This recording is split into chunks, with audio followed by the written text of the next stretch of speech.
everybody. Welcome to Impossible Live. Welcome back if you're joining us again, regardless of whether this is your first time or this is your zillionth time. And thank you amazingly for your incredible support. And I am delighted to welcome back fabulous Whitney King of Wave of Mind. If you have not had the pleasure yet, you really need to curl up, grab a pen, invite a friend in, invite someone in who you want to have a conversation with about wellness, whether it's wellness in the workplace, wellness at home, wellness in your relationships. And feel free, please, to share the amazing Whitney with someone you know who can use a little bit of support. I am delighted to meet her thanks to the brilliant Shel Shapiro, who we absolutely adore. And really, welcome back, beautiful Whitney. Let everybody know a little bit about you and welcome back. And thanks for joining us again. Thanks for having me, Mel. So happy to be here and to have this conversation with you. I always feel personally edified by our conversation. So excited to see where we go today. A little bit about me. I founded a company 4 years ago, built out of my own real triumph through therapy and the years of struggle that was. And I saw how much I had transformed and how I saw myself and how I saw the world and my view of my own capacity to create the life that I wanted. And at that time, all I knew is that I wanted more people to have access to that transformation. And so throughout that process, I pulled together a team of therapists and we co-created what is now a series of 6 journals that incorporates week by week a new technique derived mostly from cognitive behavioral therapy, but also includes acceptance and commitment therapy and dialectic behavioral therapy. And all of those words are important only in so much as you see that they are evidence-based practices that you get to really lean into in a gentle way and day by day build upon what you already have and derive even more wisdom from within. And so that's what we do now. We love hearing stories from our customers. So any of you out there that have used Wave of Mind, we love hearing from you. And for any people who are interested, we also work with wellness organizations, including retreats and coaching programs, and also moving into the corporate wellness space. So our goal is to make these transformational tools more accessible and more actionable and therefore more effective. That's really cool. So Whitney, we got a lot of big words there. Just wanna keep it, as you would say, eye level. What in the world is Yeah. dialectic therapy? So it's beautiful and really what it is being able to hold 2 seemingly opposing truths with more space and more compassion and having that like dialectical space. And so a way that one might see that is, say we had a sales call that didn't go the way that we wanted it to. And we have all these thoughts that go, oh, I'm just not good enough, or like I botched that, or like, look, I missed my chance, or something like that. And underneath that, we can see really, I'm noticing that I feel bad about myself, or I feel less than. And then there's also this truth of the only way that we learn is through trying. And that in each experience is room for growth and opportunity. And so when we are able to hold both of these things with curiosity and even more, willingness to pursue wisdom without judgment, then we get to see like, okay. It's normal for me to beat up on myself in that way and be inclined to that. And I'm going to veer more toward this other way, where in fact I can be even more effective when I'm holding these truths in a way that leads me more back towards my values and in behaving in ways that really uplift me and those around me rather than tear me down into, a place of self-pity or a place of, defeat, things like that. Wow, I love that. And welcome, amazing Lachelle Atkins, America's Supermom. Thank you for popping Hi, in to Michelle. join us today.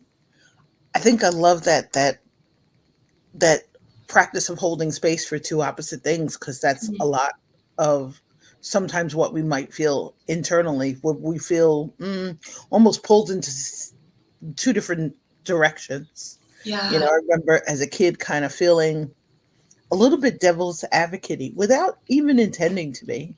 yeah, But sometimes it was just a feeling of something different internal than what I was expressing externally, because sometimes the environment didn't warrant it or didn't have the right. safety necessarily to express it.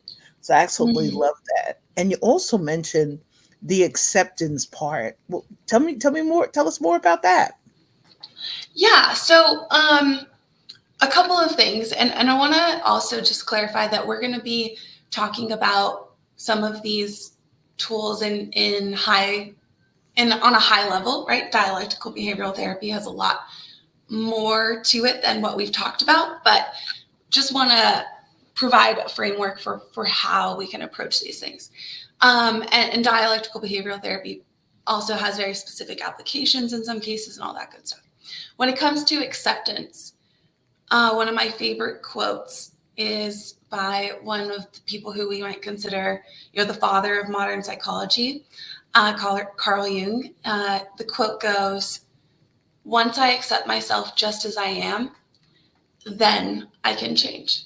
Mm, And I feel that anytime we are more inclined towards, criticism of ourselves or judgment or that type of, you know, negative self-talk or approach to change, there's a helpful reminder that that's that's going to run out, right? Self-criticism isn't a fuel that actually creates growth. It's something that drains us. And so when we hold space, dialectical behavioral therapy, back to that, of this, then I can change, accepting myself just as I am right now. Acceptance doesn't mean a concession to or a default or defeat into what is. It is an awareness of what is and a view of it that is more compassionate in the form of, I am human just like everybody else, and whatever I'm experiencing is a human experience, and whatever has gotten me to this point is in the past. And what I can do right now, because I can't change the past, what I can do right now is understand and accept what is present and to care for the beauty and the vastness of my own humanity right here. And then I get to choose what to do next. mm. Oh, I love that. And Marie VB, thank you so much, love. Welcome back. Thanks for joining us today. I think one of the cool parts about that, you're really reminding us about that state or that struggle sometime of really being self-aware and kind of staying in the present. I also love that from a mental fitness perspective, as a coach and in the training, from going through how we're processing what some of those voices are saying to us. Yeah.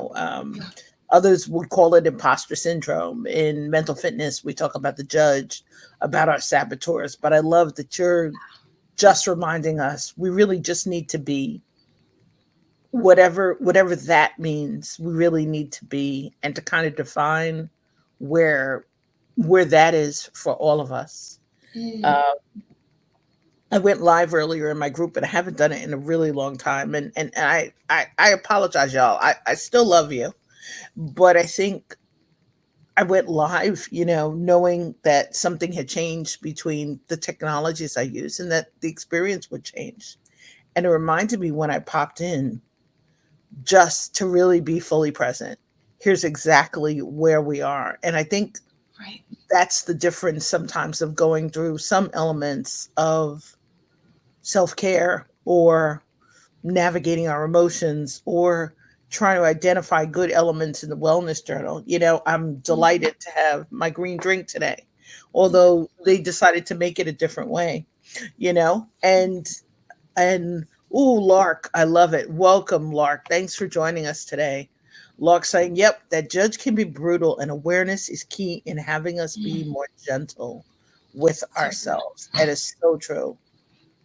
That is so true. But I think, like Lark saying, the gentleness part, we can Yeah, treat ourselves sometimes like we're porcupines or hedgehogs, you know, right. or in a really, tactile way where the experience that we're going through, we don't necessarily share it outwardly with others.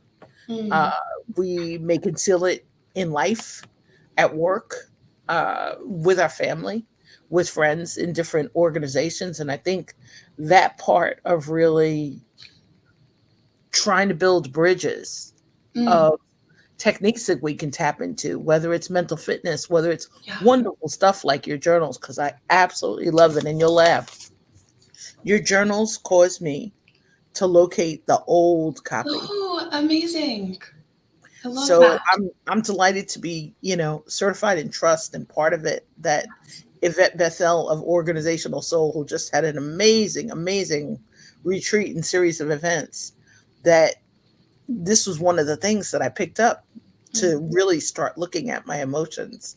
And Whitney will laugh because when I'm not in one of my wave of mind journals, I'm keeping this front and center to remind me to be aware, to pick up the pen, to record it in the journal that this is kind of where I am. I think it's also helping to, as some would say, the mental fitness part. I'm so grateful for that because the mental fitness through positive intelligence kind of helped me with the vulnerability part of it.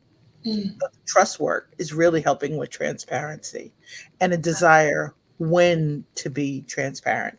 Because yeah. in some circumstances, us sharing stuff that's happening in emotional Mm, wellness, some think of it as oversharing, you mm, know. Um, but I love, for example, that Lark and Lachelle, who are also both on Social Saturday Chat, then when Lark leads them off with like a mental fitness exercise. And she also has, Lark, you've got that fabulous room you do on Wednesdays. Please share that somewhere in the LinkedIn chat so others can find you.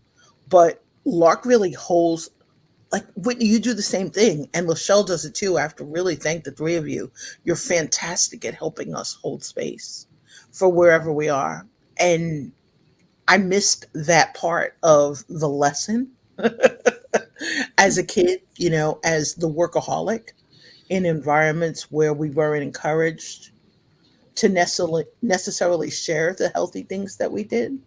We mm, spent a lot of time at work talking about all the bad things. Moms with guilt for working long hours and not feeling like they were spending enough time with their children, or people who are kind of away from their family. But other than your amazing journals, where do you think we could start from a place of helping people who, and especially as we're going to, Mental Health Awareness Month, where's a good place for people to start with a technique they might be able to use in their workplace or at work as it's getting a yeah. little more, tense? Mm. So much gold in what you just shared. And I think the first two would be Lachelle and Lark, right? Let's recognize that those amazing people have free resources that we both know are great. So let's start with that. The next thing that we mentioned on our last I'm Possible Live was this emotional awareness exercise, including that emotions wheel or a variation of it. And we don't need to go over kind of all the intricacies of that type of practice, but just to start with one's understanding of I can accept this moment and then choose where to go. But accepting this moment also means observing it and holding space for what is. And that's so challenging, right? It is a practice. So I love when you talk about mental fitness and some of the trust work that you've done and how each of those different fields or areas in which we may go for self-improvement help us build up routines that make the practice of awareness and connection and then guided and intentional choice towards wherever we want to go.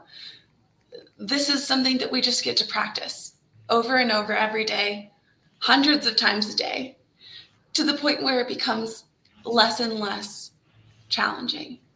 So, as big as that sounds, taking time to stop, and whether that means setting alarms or, specific times of the day where we say, oh, I see it's 12 o'clock. It's my time to look at the emotion wheel and just, what is it that I'm experiencing right now? And there's a lot that we can do with that, but just start with, oh, that's interesting. And then maybe you move on with your day. And it sounds like that's not going to be impactful. But what it does is when you notice and can honestly accept that, hey, I'm feeling overwhelmed. I'm feeling stressed. I'm feeling insecure, or I'm feeling joyful, or I'm feeling excited. Any of these things, we get to recognize that regardless of what we feel, we have the capacity to feel that thing. A lot of what we kind of stop ourselves when we go on to these, more in-depth practices for emotional wellness or overall well-being is we don't want to lose ourselves in the scary parts. And so we can ease our way in, right? We don't jump into the deep end, but we get to teach ourselves like, oh, I stopped, I noticed, I felt something that I didn't really like, but look, I'm okay. Deep breath, move forward. Maybe I don't know how to address that right now, but I know that I'm okay. Mm. Oh, I love that. I love that. Just I think the acknowledgement part is what's hard sometimes because sometimes there's a lot going on. We've been in another, and I've been saying it for a long time, extended season of gratitude, grief, and growth. And in the midst of like a heavy gratitude and growth season, the grief really notched itself up there. And so much was happening that I'm now noticing in conversations with loved ones that they're becoming more aware of the opportunity to share what they're feeling because when we have an emotional response and it's private, others aren't really around to be aware of it. But when something happens publicly or somebody showing around to push those buttons, and I stopped calling them triggers for many reasons. I really call it stimuli. People will Yeah. really go out of their way to overly stimulate you in work and sometimes in personal situations, and just acknowledging it to be aware that something is happening, whether we can stop at the moment and record it or journal it, but just really just to note it. And in some cases, not to go way back, because really that'll mean we're spending so much time focused on trauma and deep Mm. in the past and deep in memories, but to really take steps together to do what we can to kind of move forward. Yeah. I just think that concept, as you're saying, of emotions, and I've seen that wheel a long time ago. I think what I'm really enjoying now is I have so many different versions of that emotional wellness wheel around. Yeah. And then had the opportunity through the PQ, the diversity, equity, inclusion, and belonging, to see another wheel from a diversity perspective where it kind of shows our identities. And I think sometimes Mm. that's what happens. We're kind of caught between Yes. multiple roles we play, Right. how we're showing up in different situations, and all the emotions that may be attached Ah. to those different roles. How we respond as a leader, for example, Mm. doesn't necessarily give us the the right way or the right opportunities because you're trying to create opportunities for others. Mm. But sometimes I think just pausing for a second to remind other people there's more than one human in every room that we're in, more than one good human in every room. And if there's an opportunity for Whitney and I were talking before about compassion or about empathy. And I love what Lachelle's saying about writing is a perfect way to separate herself from her thoughts so that she can observe them. Beautiful. And Whitney's journals are beyond, only thing I can say, honestly, they're Mm. beyond badass. Her journals are an amazing system to help us explore on a higher level. Mm. And I Thank- think like Lachelle's saying, if it's not a process yet, that separation, Yeah. here's here's what I feel, here's what I see. I think sometimes that can be the challenge because we're so stuck, as D Hoke would say it ages ago. We're stuck in the field Mm. that we're really forgetting to kind of look at them. Yeah, and I slow love them. it. Thank you, Lachelle, for your comment. I'm really glad that you brought up this wheel that of emotions that bring in diversity and one's identity and how our identity impacts our experiences. And one of the ways that I want to, I think, move into another technique that anyone can practice with or without Wave of Mind journals or, any other tool, this is free, is this understanding of limiting beliefs. And I know many of us have a conceptual understanding of what this is. But if we kind of step our way into it, of, okay, once we get ourselves to a place where we can more consistently address and hold space for our experience as it is, then we can understand it at a deeper level. And you're right, it's not always about spending hours a day, you know, creating meaning out of every thought or feeling. That's not what this is about. What it is about is over time, noticing and holding space for our authentic experience such that we're connecting to ourselves in a way that we understand what's happening. And so it Mm, doesn't always require, a correct answer. But let's go back to that example of like a business meeting that goes wrong. So if we understand and hold space for what that initial feeling is, and through time we've practiced and come to another level of awareness of self and understanding, self-understanding of a limiting belief that may often find its way into our daily experience. So that limiting belief might be of, I'm not enough, or, you know, it doesn't matter how hard I try, I don't get the things that I want, or I'm not deserving, or whatever that might be. That thing exists. That thought, that belief, it's there. But it doesn't have to be, right? It's not true.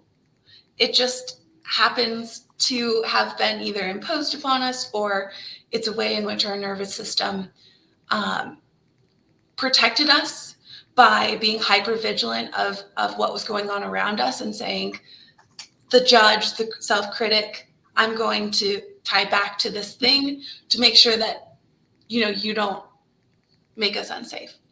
So all of these things sound really complicated, but when it comes to our day-to-day experience, if we notice and hold space for what we're experiencing, and then pause to see, am I in fact acting out limiting beliefs that I've decided I want to let go of? Then, okay, well, I don't really want to fuel that limiting belief anymore, but I notice it. Okay, good job noticing it. Now I get to nourish a belief that I do want to care for and build. And really, that whole process, repeat over and over, and you don't, like, there's so many wonderful tools, but that in and of itself is so powerful that each person who practices that will learn for themselves what it is that those next steps should be. And through trial and experimentation and compassion and care, we get to notice, oh, wow, I noticed this thing, this belief that feels so true, but actually it's just a thought.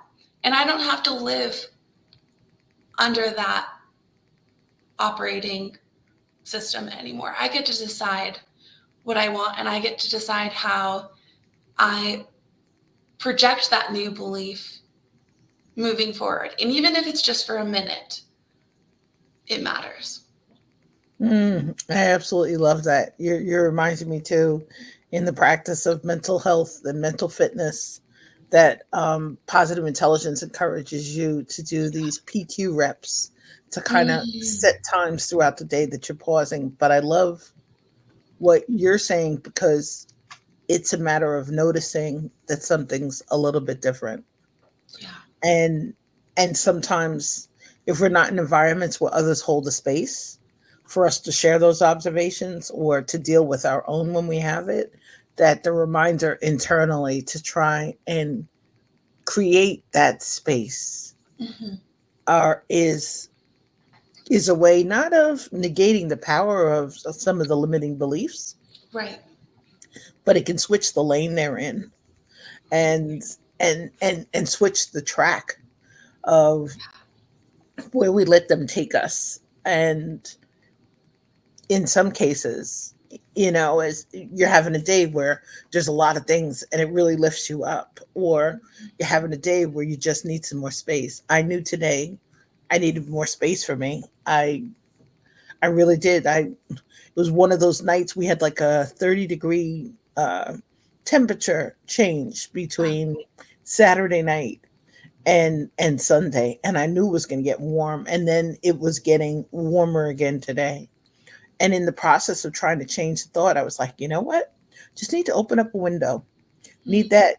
I was writing earlier last week about the chirping of the birds, and it was so cool because we opened up the windows. I was able to hear the birds so much earlier today. It really can change not just your mindset, but your outlook, but how you're responding to things. And really, I just listened to the birds and kept going back to sleep. And it was delightful. If nothing else, maybe it brought me a few minutes of peace or a few minutes of relaxation. And I think to give ourselves that opportunity to kind of pause the thought process and kind Mm-hmm. of see where we are and maybe evaluate what it is that we need. And I know it sounds funny because we opened the windows, and now that they're all open, temperature's going to drop 20 degrees again, and we're going to have to close them back up. But if nothing else, it's a way, as Whitney's saying, to kind of break the pattern. um, Mm-hmm. in positive intelligence, we're always talking about intercepting.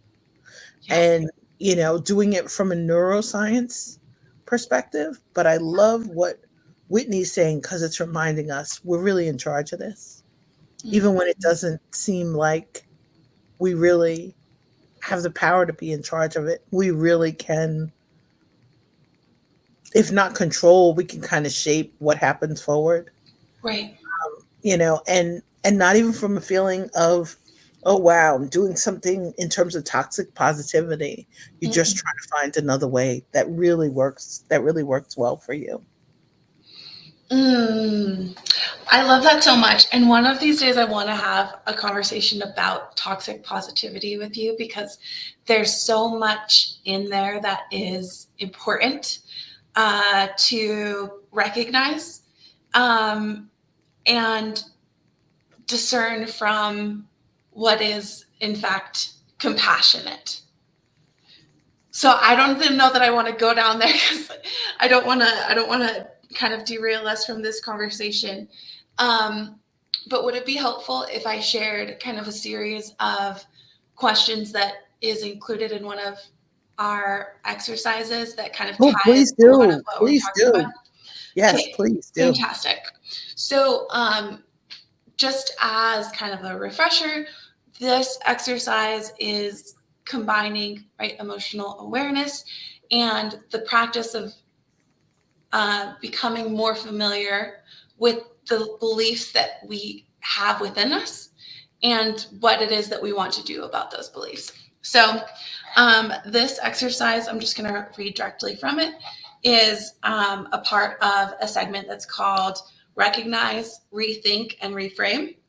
So, step one, recognize when an intrusive thought is taking over.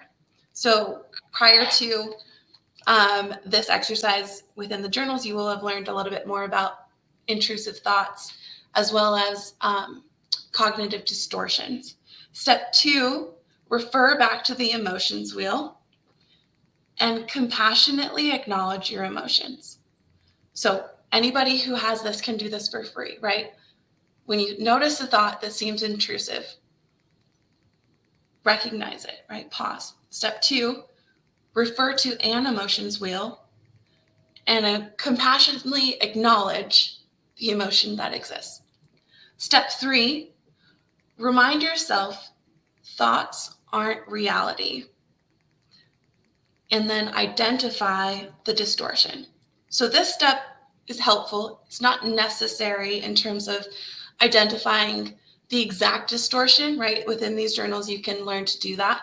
But you can just notice that, in fact, the thought that you've noticed is distorted from a reality that you want to lean into, right? Every thought isn't true, right? Step four, ask yourself, is it true? And in this practice of asking ourselves, is it true? There's another thought exercise that we can go through, but the point of this question isn't to come to a discrete answer. Instead, it is to really nourish the possibility that this distortion doesn't have to be true. Mm. Where a lot of us get caught up is our limiting beliefs are derived from previous experiences, and those previous experiences are very real to us. And so, in some ways, we kind of logically derive that these beliefs must be true. But what we need to do is introduce more space that there's another way to look at it. We don't have to convince ourselves all together all at once, but just, is it possible that it's not true? And then step five, if in fact this thought isn't true, where can I direct my thoughts and energy in a way that will more directly serve me? Mm. I just love that. It's such a cool way to kind of pause the history part of it, Mm-hmm. pause the memory part of it, redirect yourself towards where you want to be Yeah. or where you need to be. That is pretty deep. That is Mm, really pretty deep. Thank you for that mic drop, Whitney. I'm having fun, just leaning back and kind of leaning in it and processing it because I think sometimes that does happen a lot. You have a memory yeah. and you step into the past, you can kind of really get stuck there. Right.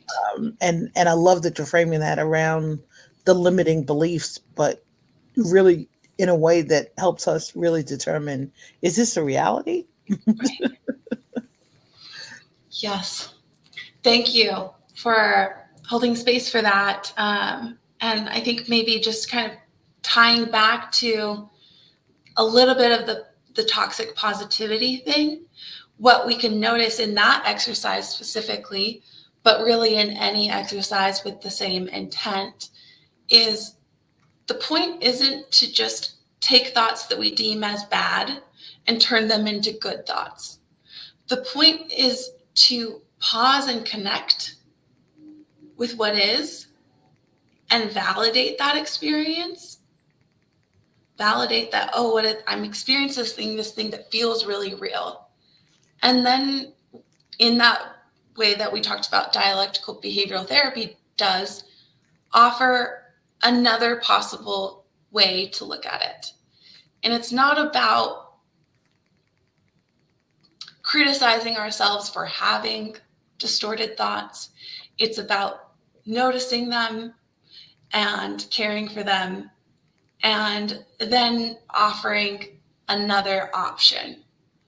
And I get that that might just sound like another way of saying turning bad thoughts into good, but in my version of the nuanced reality that is our day-to-day existence, they're very different.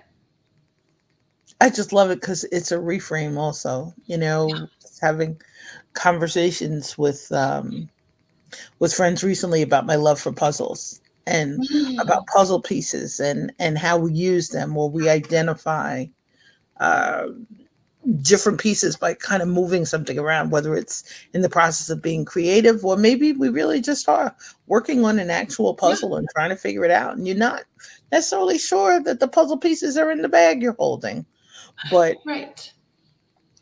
I love that reminder to kind of move it around in the process of the observation because I think sometimes what happens is we get so stuck in where we Mm-hmm. think we are.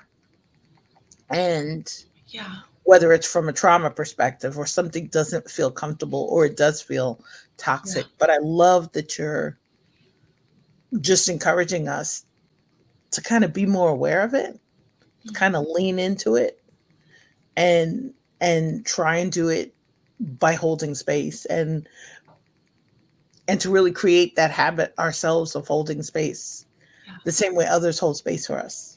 Mm, I appreciate that so much. Something that I think may help people when we're considering this space of, okay, it's nuanced and it sounds simple, but it's challenging, is really the overall approach to, gentle but consistent action towards caring for oneself.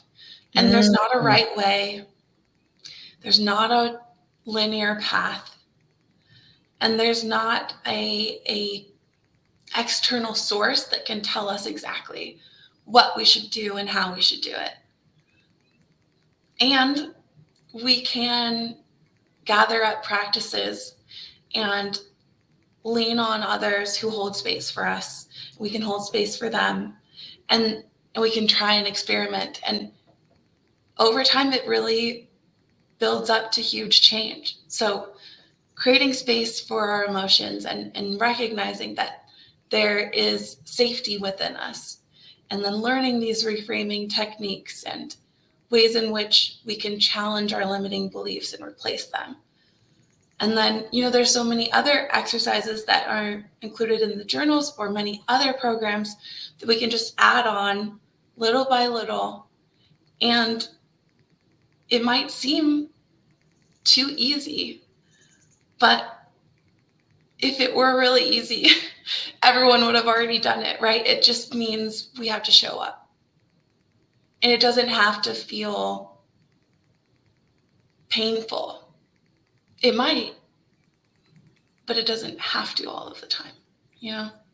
I absolutely love that because you're helping us introduce or reintroduce the concept of safety Mm-hmm. and the hope that we can do more things to keep ourselves safe Yeah. as we're sharing them with our family members, with our nieces, our nephews, our children, our godchildren, others we come encounter with, maybe those even that we mentor. But I absolutely love, love, love that. And what I'm loving about all of my conversations with Whitney, every time I talk with Whitney, we're getting an idea for like 3 or 4 of our next upcoming Impossible Lives. So if something's hitting you, I love it. let us know because we'll add it to the list. Because what I really love is your reminder about the nuanced part, because each time it's going to be different. Each time it's going to change. Your observations are going to change. Our ability to deal with and process what's happening will change. But I love this because it sounds like such a tremendous expansion Mm, of beyond our comfort zones. But I love the overlap that maybe this can help us start building our own safety zones. And especially at times when we don't always feel safe. This was mm, Sexual Assault Awareness Month, and I'm on a board for human trafficking, teen dating violence, and intimate partner violence. We provide wow. uh, advocacy, education, and services for survivors and their families. Mm, And just in the process of listening to some of the speakers and the presentations this month. But I love that Whitney's reminding us underneath this, when we can pause, whether you feel that there's something imperfect or there's something perfect that you want to take an acknowledgement of, to pause for a second and just figure out what the snapshot is. And I'll really try and hold on to that during our next mental health awareness month. I found, last year, and I don't know if it was because of more presentations on the topic, more people asking questions, more people just showing up to help us stay a little bit more present. But in the process, I love what Whitney's suggesting, mm, because we have a way to kind of process the internal stimuli, mm. and a filter and a new lens to try and do that. So I really, really appreciate your reframing, whether it's well-being in our daily lives, well-being in our personal lives, Yeah. well-being, more of our waking hours. So much about that. I know we just have like 1 minute. Appreciate the work that you do with those organizations and would love to support where I can. So let's have another conversation about that offline or wherever. But just the last thing I'll say to anyone listening is, if what we've talked about today feels like it should be, imminently applied to your life, I'm so happy that you can now take that and care for yourself and create that safety wherever it is that you need it.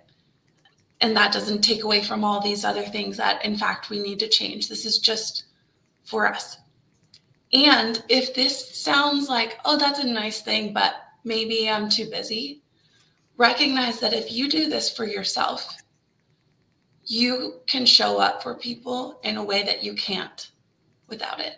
You can offer more compassion, you can offer more service, you can offer more, mentorship or leadership or care if you are in fact better equipped to care for the day-to-day fluctuations of whatever it is that you're experiencing or the limiting beliefs under which you may be operating. So I just wanted to leave that challenge as well, because really this is for all of us, and it is life changing. And Whitney, we so can't have said that any better than you just said it. So I'm going to leave our amazing listeners and those joining us on replay there. Definitely pop in, let us know what you're thinking. Share this with somebody who you know can use a little bit of love, light, and spacing and grace. And as Lachelle, our amazing pastor's wife, said, Amen.